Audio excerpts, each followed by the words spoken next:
14। ये सुनकर अंजलि चौंक गई और गुस्से में बोली, मेरी बहन की जिंदगी बर्बाद करने के बाद भी उसे चैन नहीं है। उसकी हिम्मत कैसे हुई रिद्धिमा को कॉल करने की? दो मुझे फोन, मैं उससे बात करती हूँ। रेहान कुछ समझ नहीं पा रहा था। अंजलि उसके हाथ से मोबाइल लेते हुए गुस्से में बोली, मैं पहले उससे निपट लूं रेहान, फिर तुम्हें सब बताऊंगी। उसने कॉल किया और अरमान को लगा शायद रिद्धिमा, पर दूसरी तरफ अंजलि की गुस्से भरी आवाज थी, तुम्हें कोई हक नहीं है मेरी बहन से रिश्ता रखो। तुम्हारी वजह से आज 1 महीने से वो हॉस्पिटल में थी। भूल गए तुमने उसे क्या मैसेज किया था? मुझे तुमसे बात नहीं करनी अंजलि, रिद्धिमा को फोन दो। तुम्हारा तो काम ही है इल्जाम लगाना। मैंने क्या किया जो रिद्धिमा को हॉस्पिटल जाना पड़ा? ओ हाँ, रिद्धिमा नहीं अरमान, अब उसका वकील तुमसे बात करेगा। तुम जानना चाहते हो ना? तो सुनो, तुम्हारे मैसेज को पढ़ते ही उसके पैर लड़खड़ा गए और वो खुद को चोट पहुंचा बैठी। अगर उसे कुछ हो जाता तो? आज 1 महीने हो गए, तुमने कभी उसके बारे में पूछताछ नहीं की? तुम तान्या को पाकर अपनी पत्नी को भूल सकते हो, तो वो भी रेहान को पाकर तुम्हें भूल सकती है। हाँ, मैं उसे तुमसे तलाक दिलवाकर रेहान से शादी करवाऊंगी। तुम्हारा चैप्टर खत्म। ये कहते हुए उसने मोबाइल पटक दिया और रेहान की ओर देखा जो चुपचाप खड़ा उसे देख रहा था। उसके लिए ये बातें उससे भी बड़ी हैरानी की थी जब पाकिस्तान ने इंडिया में घुसपैठ की थी। रेहान को ऐसा महसूस हुआ कि उसकी जिंदगी में भी इसी तरह किसी ने घुसपैठ की है। अंजलि उसे इस तरह खड़ा देखकर उसका हाथ पकड़कर बिठाते हुए बोली, मैं तुम्हें सब बताती हूँ रेहान। अंजलि ने उसे बताया कि किस तरह अरमान ने उससे धोखे से शादी की और कैसे वो तान्या के साथ ऑस्ट्रेलिया चला गया और रिद्धिमा से रिश्ता तोड़ लिया। रेहान चुपचाप सब सुन रहा था। अंजलि के चुप होने पर वो बोला, पर हो सकता है वो अब अरमान से प्यार करने लगी हो। तुम्हें क्या पता है रिद्धिमा को किस चीज से नफरत है? बिल्कुल, उसने मुझे बताया था कि उसके पापा की आंखें नीली थी और वो हर उस इंसान से नफरत करती है जिसकी आंखें नीली हैं। तो तुम बताओ, वो अरमान से कैसे प्यार कर सकती है? उसकी भी तो आंखें नीली हैं। ये सुनकर रेहान बहुत चक्कर सा उसे देखने लगा। हम सब चाहते हैं ये जबरदस्ती का रिश्ता अब टूट जाए रेहान। रेहान को जैसे अंजलि की बात सुनकर होश आ गया। वो दिल से दुखी था, फिर भी पूछा, पर अंजलि दी, रिद्धिमा क्या चाहती है? वो तो एकदम बुद्धू लड़की है, उसे कुछ भी पता नहीं रहता क्या चाहती है। और अब देखो, कोई और लड़की होती तो क्या अरमान से ऐसे शादी करती? रेहान ने उदास मुस्कुराहट के साथ जवाब दिया, मैं उसे बचपन से जानता हूँ अंजलि दी, और जानता हूँ वो ऐसी ही लड़की है। उसे डॉक्टर मलिक की खुशी का ख्याल आता होगा, इसलिए तब भी कुछ नहीं बोल पाई और आज भी नहीं बोल पा रही है। फिर भी मैं चाहता हूँ उसके दिल में क्या है ये बात पता चले। अंजलि ने कुछ सोचा, फिर बोली, ठीक है रेहान, पर अरमान का कॉल आया था, उसे मत बताना, वो फिर से कमजोर पड़ जाएगी। रेहान ने सिर हिलाया और कमरे से बाहर चला गया। उसके लिए तो अब सारी खुशियां ही मिट चुकी थी। उसने तो सोचा था कि आज इस खुशी के मौके पर वो रिद्धिमा को अपने बनाने की बात सबके सामने कह देगा, पर वो तो पहले ही किसी और की हो चुकी थी। जहाँ रेहान को लग रहा था कि उसकी दुनिया लुट चुकी है, वैसा ही अरमान को भी महसूस हो रहा था। वो कुछ देर तक वैसे ही चुपचाप बैठा रहा, फिर गुस्से से मोबाइल पटकता हुआ चिल्लाया, डैम इट, मैं तुम्हें इतनी आसानी से जाने नहीं दूंगा रिद्धिमा। तुम वहाँ उस रेहान के साथ खुश रहो और मैं यहाँ आकर तुम्हारी याद में जल जल कर मरता रहूं, ऐसा मैं नहीं होने दूंगा। उसने दीवार पर जोर से मुक्का मारा और खुद को ही घायल करते हुए बड़बड़ाने लगा, मैं तुम्हें डिवोर्स नहीं दूंगा रिद्धिमा, कभी नहीं। तभी उसे मम्मा की आवाज सुनाई दी जो उसका नाम लेकर पुकार रही थी। वो अपने आंसू पोंछता हुआ मम्मा के कमरे में आया और उनके पास बैठता हुआ पूछा, आप ठीक हो मम्मा? लीजा उठकर बैठी और अरमान को देखते हुए बोली, हाँ मैं बिल्कुल ठीक हूँ अरमान, पर आपका चेहरा ऐसा क्यों है? आप रो रहे थे क्या? अरमान जबरन मुस्कुराने की कोशिश करते हुए बोला, नहीं मम्मा मैं ठीक हूँ, आपको कुछ चाहिए? अरमान, आप मेरे लिए परेशान हो ना, मैंने आपको मुसीबत में डाल दिया है? अरमान लीजा का हाथ अपने हाथ में लेता हुआ बोला, आप ये क्या कह रही हो मम्मा? आपको पता है ना आप मेरे लिए क्या हो? इस दुनिया में सिर्फ आप ही तो हो जिसे मैं जान से भी बढ़कर प्यार करता हूँ। जानती हूँ। थोड़ी देर बाद दोनों के बीच सन्नाटा छाया रहा। फिर अरमान धीरे से बोला, सॉरी मम्मा। किस लिए? अरमान आंखें झुकाता हुआ बोला, आपको इतने दिनों यहाँ अकेले छोड़कर जाने के लिए। लीजा ने मुस्कुराकर जवाब दिया, आप तो वापस आ गए हो ना? मुझे पता है आप मुझे छोड़कर ज्यादा दिन नहीं रह पाओगे। अरमान ने मुस्कुराते हुए मम्मा के हाथ को चूम लिया। लीजा उसको देखकर बोली, अरमान, अगर मुझे कुछ हो गया तो क्या आप इंडिया वापस चले जाओगे? अरमान ये सुनकर चौंक गया और जवाब दिया, मैं आपको कुछ नहीं होने दूंगा मामा। पर अगर हो गया तो मैं जानती हूँ कि आप इंडिया लौट जाओगे, आपके पापा के पास। पर मैं सदा से ये चाहती थी कि आप मेरा हॉस्पिटल संभालो। मेरा हॉस्पिटल मेरी जिंदगी का सपना था अरमान। अरमान समझ नहीं पाया कि क्या कहे। एक तरफ मम्मा थी जिसे वो बेहद प्यार करता था, और दूसरी तरफ रिद्धिमा थी जिसके बिना वो जीने की कल्पना भी नहीं कर पाया था। उसे ये चिंता पहले भी खाई जाती थी कि मम्मा को छोड़कर, उनके सपनों को तोड़कर वो इंडिया में कैसे रह पाएगा। दूसरी तरफ रिद्धिमा पापा को छोड़कर, अपना घर, हॉस्पिटल छोड़कर यहाँ आकर नहीं रहेगी। फिर ये समस्या कैसे सुलझेगी? और अब तो अरमान कुछ समझ ही नहीं पा रहा था कि क्या करे। उसे अब पछतावा हो रहा था कि उसने रिद्धिमा को गुस्से में वो मैसेज किया था जिससे बात इतनी बिगड़ गई है। और दूसरी तरफ उसे रिद्धिमा की चिंता भी खाई जा रही थी। उसे नहीं पता था कि रिद्धिमा को कितनी चोट लगी थी, और वो जानने के लिए बेताब था। इसके साथ ही वो रिद्धिमा को उसके टॉप होने की बधाई देते हुए उससे माफी मांगना चाहता था। पर साथ ही उसे ये भी जानना था कि रेहान के साथ उसका क्या रिश्ता है। रिद्धिमा भी उसे चाहती है क्या? आखिर कब से वो उसे जानती है? मन में ढेर सारे प्रश्न थे। वो बेचैन हो रहा था, इसलिए मम्मा को आराम करने को कहकर अपने कमरे में आया और शांतनु को कॉल किया। शांतनु ने कॉल पिक करते हुए खुशी खुशी पूछा, बात हो गई रिद्धिमा से? अरमान उसके प्रश्न का उत्तर ना देते हुए गंभीर स्वर में बोला, शान, एक बात बता, रेहान नाम के किसी बंदे को जानता है क्या तू? नहीं, कौन है वो? शायद रिद्धिमा का दोस्त या पहचान वाला। वेट वेट, हाँ अरमान, रेहान तो रिद्धिमा का दोस्त था। वो मुस्कान का कजिन है। उनका एक ग्रुप हुआ करता था जिसमें अतुल और रेहान सीनियर थे। मैंने तो कभी ज्यादा बात नहीं की, पर हमारे पड़ोस में रहने की वजह से उससे आते जाते मुलाकात हो जाती थी। रिद्धिमा के साथ उसकी खूब दोस्ती थी। मुझे याद है, हमारे पड़ोस में कोई भी प्रोग्राम होता तो दोनों साथ में पार्टिसिपेट करते थे। लेकिन 12वीं के बाद रेहान यहाँ से चला गया था। पर तुझे वो कहाँ से मिला? अरमान को अचानक वो तस्वीरें याद आ गई थी जो उसने चुपके से रिद्धिमा के एल्बम में देखी थी। उसने गंभीर स्वर में कहा, क्या वो रिद्धिमा से प्यार करता था शान? शान ने जवाब दिया, मुझे पता नहीं, वैसे भी 12वीं तक तो दोनों साथ ही थे। तब शायद प्यार व्यार की बात कोई नहीं सोचता। क्यों, क्या हुआ बताना? अरमान ने अंजलि की बातें बताई और कहा, मुझे लगता है रिद्धिमा भी उससे प्यार करती है। शांतनु थोड़ा चुप रहा, फिर पूछा, तूने रिद्धिमा से पूछा? नहीं, उससे बात ही नहीं हुई, और मैं उससे ये कैसे पूछ सकता हूँ? तुझे सच जानने के लिए उससे ही पूछना पड़ेगा अरमान। अंजलि या रेहान रिद्धिमा के दिल की बात नहीं जान सकते। मैं जानता हूँ रेहान बहुत अच्छा लड़का है और रिद्धिमा के बचपन का दोस्त है, पर इसका मतलब ये तो नहीं कि वो उससे प्यार करती है। और तुझे मैंने पहले भी समझाया था कि गुस्से में तू कुछ भी गलत करता है, तो पहले अपना दिमाग ठंडा रख। तूने रिद्धिमा के नाम मैसेज छोड़ा ही क्यों? अरमान ने गुस्से से जवाब दिया, मैं ऐसा ही हूँ शान, अगर मैं बुरा हूँ तो हूँ। वैसे भी तू जानता है मैं मम्मा के लिए परेशान हूँ, मैं उन्हें छोड़कर नहीं जा सकता। देख अरमान, तुझे किसी एक रास्ते को चुनना होगा। मैं ये नहीं कहता कि तू आंटी को ऐसी हालत में छोड़ दे, पर तूने खुद कहा है कि तू रिद्धिमा से प्यार करता है और उसे छोड़ भी नहीं सकता, तो तू ठंड रख। रिद्धिमा ऐसी लड़की नहीं है कि गुस्से में कोई भी फैसला ले ले। वो कोई भी रास्ता अख्तियार करने से पहले 10 बार सोचती है। वो तुझे इतनी जल्दी तलाक नहीं देगी। तो तू अभी आंटी के ट्रीटमेंट पर ध्यान दे और रिद्धिमा से कांटेक्ट करने की कोशिश कर। फिर उसे माफी मांगते हुए अपनी सिचुएशन से अवगत करा। वो समझ जाएगी और तेरा इंतजार करेगी। शांतनु की बात सुनकर अरमान के उदास चेहरे पर एक मुस्कुराहट आ गई। वो बोला, थैंक यू शान, तू सच में मेरा बेस्ट फ्रेंड है। तूने जो कहा मैं वही करूंगा। रेहान पार्टी में खुद को खुश दिखाने की कोशिश जरूर कर रहा था, पर अंदर से वो टूट रहा था। वो सोच ही नहीं सकता था कि रिद्धिमा उसे छोड़कर किसी और से शादी कर लेगी। अंजलि ने जब उसे वजह बताई तो वो समझ गया था कि ये शादी जबरदस्ती हुई थी। पर रिद्धिमा को अगर ये शादी नामंजूर थी तो उसने रेहान के आते ही इतनी बड़ी बात क्यों नहीं बताई? वो तो जब से रेहान के साथ दोस्ती हुई थी हर बात उससे शेयर करती थी। फिर आज रेहान इतना पराया कैसे हो गया कि उसने अपनी जिंदगी में हुए इतने बड़े हादसे को छुपा लिया? रेहान ने याद किया कि रिद्धिमा के मोबाइल में डॉक्टर अरमान लिखा हुआ था।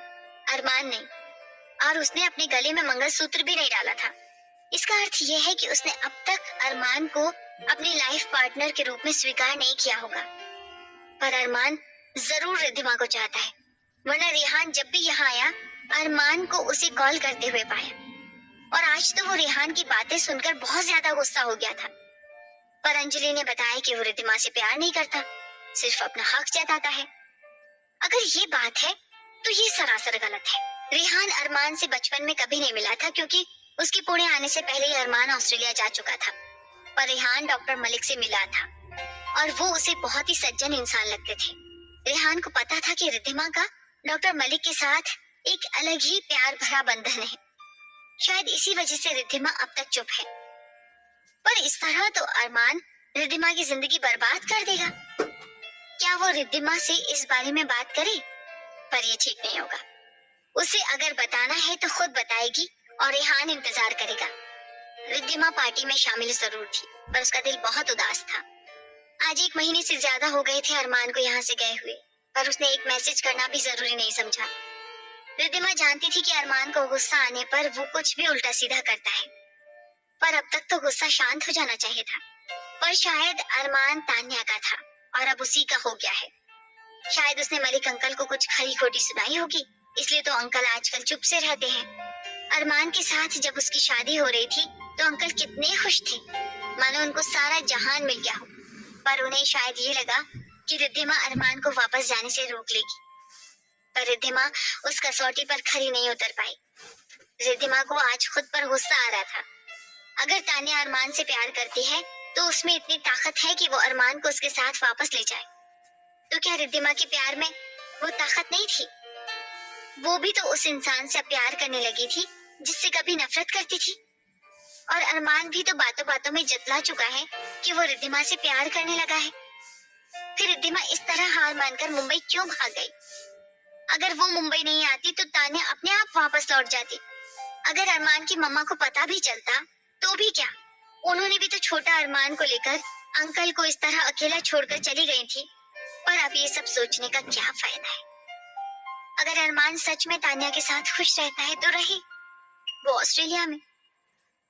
रिद्धिमा पुणे वापस लौट जाएगी और अंकल का ख्याल रखेगी। उस घर में बहू ना सही, बेटी बनकर वो अंकल का ख्याल रखेगी। किन ख्यालों में खोई हो रिद्धिमा? रेहान की आवाज से रिद्धिमा ख्यालों की दुनिया से वापस आई और देखा कि वो हाथ में उसका मोबाइल लिए खड़ा था। रिद्धिमा ने उदास मुस्कुराहट के साथ कहा, कुछ नहीं, हाँ, तुम कब आए? रेहान उसकी ओर मोबाइल बढ़ाता हुआ बोला, जब तुम अपने अरमानों की दुनिया में खोई थी।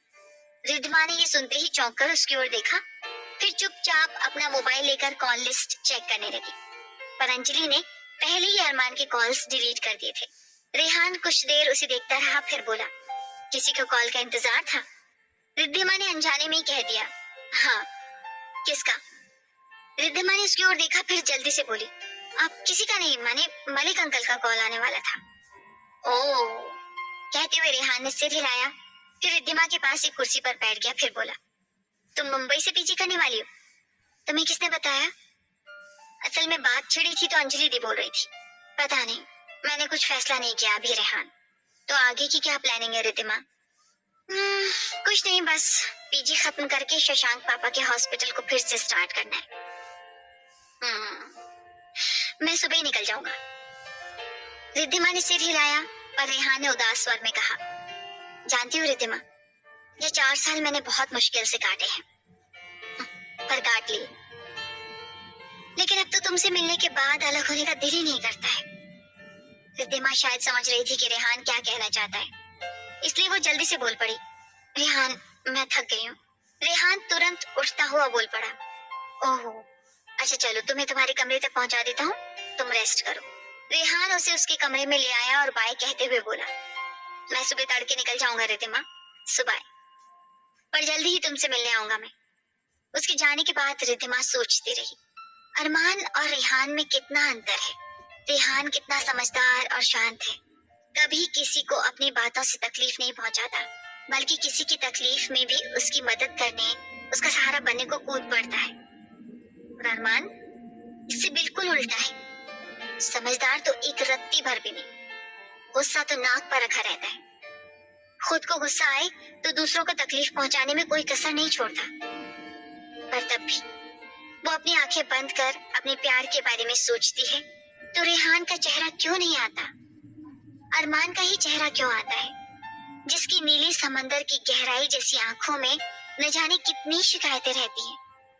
मानो कह रहा हो, हम दोनों तो एक दूसरे के हो चुके हैं रिद्धिमा, फिर ये दूरियां कहाँ से आ गईं जो पाटने का नाम ही नहीं लेती। लीजा की तबीयत आज कुछ ठीक नहीं थी। उनका दूसरा रेडियोथेरेपी हो चुका था और वो बहुत ज्यादा कमजोरी महसूस कर रही थी। वो खुद एक डॉक्टर थी और उसे पता था कि ऐसा होने वाला है, फिर भी उनका दिल घबरा रहा था। वो बेड पर आंखें बंद किए हुए पड़ी थी और अपनी पिछली जिंदगी के बारे में सोच रही थी। उसे आज सब कुछ याद आ रहा था कि किस तरह वो अपने पेरेंट्स के साथ इंडिया घूमने गई थी। वहां पर डैड को अचानक हार्ट अटैक आया और फिर अमन अर्थात डॉक्टर अमन मलिक ने उनकी कितनी सेवा की, लीजा और उसकी मम्मी का कितना ख्याल रखा। वहां 1 महीना रहते हुए वो कब अमन के प्यार में डूब गई उसे पता ही नहीं चला। उससे शादी करके इंडिया में रहने के फैसले पर उसके डैड ने उसे कितना समझाया था, पर वो बचपन से ही जिद्दी थी और अपनी मनमानी करती थी। डैड की बातों को नकारते हुए उसने अमन के साथ शादी करके इंडिया में रहने का फैसला कर लिया था। अमन ने भी उसे समझाया था कि वो शायद कुछ सालों बाद इंडिया से जाना चाहे, क्योंकि तब प्यार का खुमार उतर जाएगा और लीजा को अपना देश याद आएगा। पर लीजा ने इतना ही कहा था, तुमसे प्यार करती हूँ तो तुम्हारे देश क्या, तुम्हारी हर चीज से मुझे प्यार है। शादी के कुछ साल कैसे गुजर गए पता ही नहीं चला।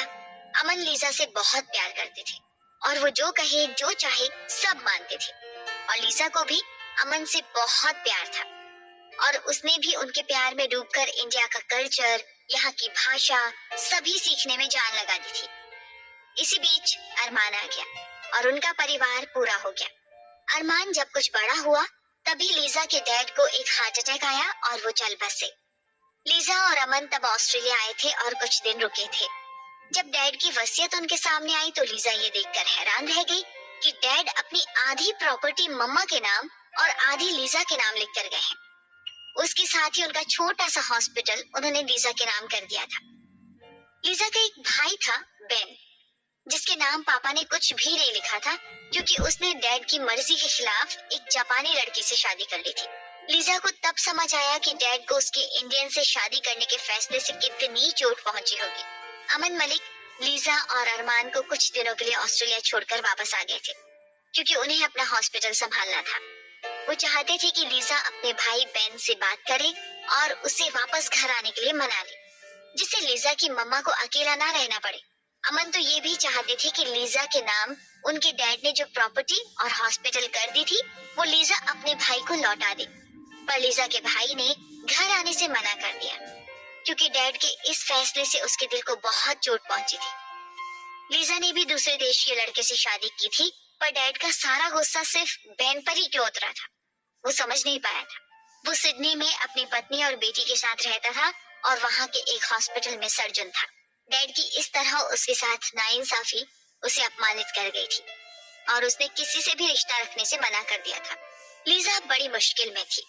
वो ना मम्मा को अकेला छोड़ सकती थी और ना ही पापा के हॉस्पिटल को बेच सकती थी। बहुत सोच विचार के बाद उसने फैसला किया कि वो यहीं रहेगी। अमन मलिक ये सुनकर हैरान हो गए क्योंकि लीजा को उन्होंने शादी से पहले साफ कह दिया था कि वो अपने बाप दादा का बनाया मलिक हॉस्पिटल छोड़कर कहीं नहीं जाएंगे। मजबूरन दोनों अलग हो गए और लीजा अरमान को लेकर अपनी मम्मा के पास आ गई थी, पर दोनों ने कभी एक दूसरे से छुटकारा पाने के लिए तलाक नहीं मांगा था। शायद अलग अलग देश में रहते हुए भी दोनों एक दूसरे से बंधे रहना चाहते थे। लीजा ने भी उसके बाद दूसरे विवाह की बात नहीं सोची और अमन तो साफ साफ कह चुके थे कि वो लीजा के सिवा किसी और को अपनी पत्नी का दर्जा नहीं दे सकते। शुरू शुरू में लीजा महीने में 1-2 फोन कर लेती थी, पर अमन मलिक ज्यादा बातें नहीं करते थे। लीजा जानती थी कि अमन अपने एहसास किसी को नहीं दिखाते और ना ही किसी पर गुस्सा करते हैं, पर उन्हें लीजा से शायद ऐसी उम्मीद नहीं थी, इसलिए अपने अभिमान को इस तरह व्यक्त कर रहे थे। धीरे धीरे लीजा भी अपने जीवन में व्यस्त होने लगी थी और अमन मलिक को कॉल करना कम हो गया था। असल में दोनों फोन पर क्या बातें करें समझ ही नहीं पाते थे। लीजा के ऑस्ट्रेलिया आने के फैसले से उनमें जो प्यार का बंधन था वो लगभग खत्म हो चुका था। फिर दिन महीने साल बीतते चले गए और दोनों के बीच बातचीत बिल्कुल बंद हो गई थी। लीजा के पास अरमान था, हॉस्पिटल का काम था और मम्मा की देखभाल भी करनी थी, तो उसे अब और कुछ सोचने का वक्त ही नहीं मिलता था। फिर कुछ साल हुए, मम्मा भी चली गई। अरमान भी अब बड़ा हो गया था और अपनी दुनिया में व्यस्त हो गया था।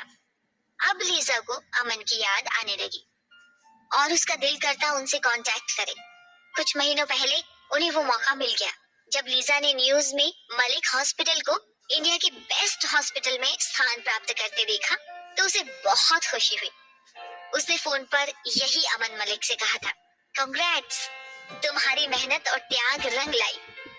तब अमन मलिक ने इतना ही कहा था, तुम्हें अभी भी इतनी अच्छी हिंदी आती है, भूल जाना चाहिए था। लीजा को समझ नहीं आया था कि अमन मलिक ने ये बात उपहास में कही या नॉर्मली। उसने बस इतना सा जवाब दिया, जिस चीज से पहले इतना प्यार था उसे कोई कैसे भूल सकता है। अमन मलिक ने बिना कुछ जवाब दिए फोन रख दिया था। उसके कुछ दिन बाद अमन ने फोन कर लीजा से अरमान के बारे में पूछा था और उससे मिलने की इच्छा व्यक्त की थी।